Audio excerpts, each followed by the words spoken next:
La Bible en un an. 2 Rois chapitre 1 à 2 Rois chapitre 2. Psaume 139. Proverbe 17, 19 à 21. Lecture du 21 juin.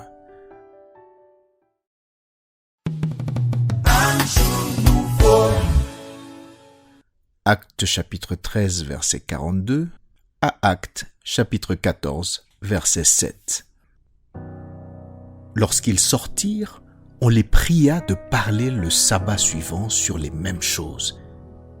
Et à l'issue de l'assemblée, beaucoup de Juifs et de prosélytes pieux suivirent Paul et Barnabas, qui s'entretinrent avec eux et les exhortèrent à rester attachés à la grâce de Dieu. Le sabbat suivant, presque toute la ville se rassembla pour entendre la parole de Dieu. Les Juifs, voyant la foule, furent remplis de jalousie et ils s'opposaient à ce que disait Paul en le contredisant et en l'injuriant. Paul et Barnabas leur dirent avec assurance : « C'est à vous premièrement que la parole de Dieu devait être annoncée. Mais puisque vous la repoussez et que vous vous jugez vous-même indignes de la vie éternelle, voici, nous nous tournons vers les païens.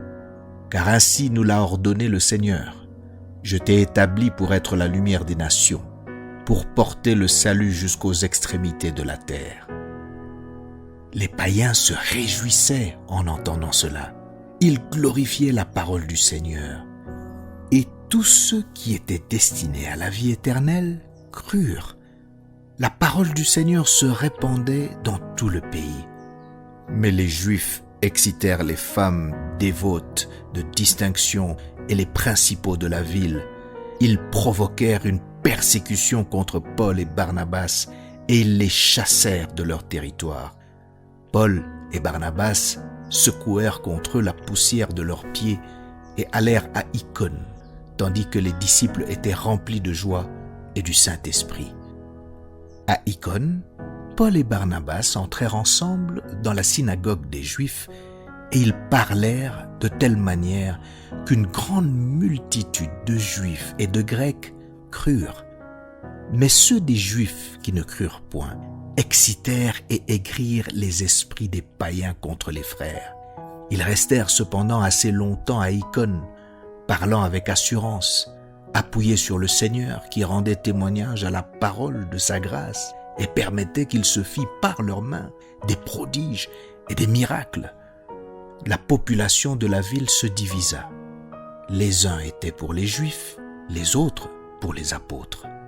Et comme les païens et les Juifs, de concert avec leurs chefs, se mettaient en mouvement pour les outrager et les lapider, Paul et Barnabas, en ayant eu connaissance, se réfugièrent dans les villes de la Lycaonie, à Lystre et à Derbe et dans la contrée d'alentour. Et ils y annoncèrent la bonne nouvelle.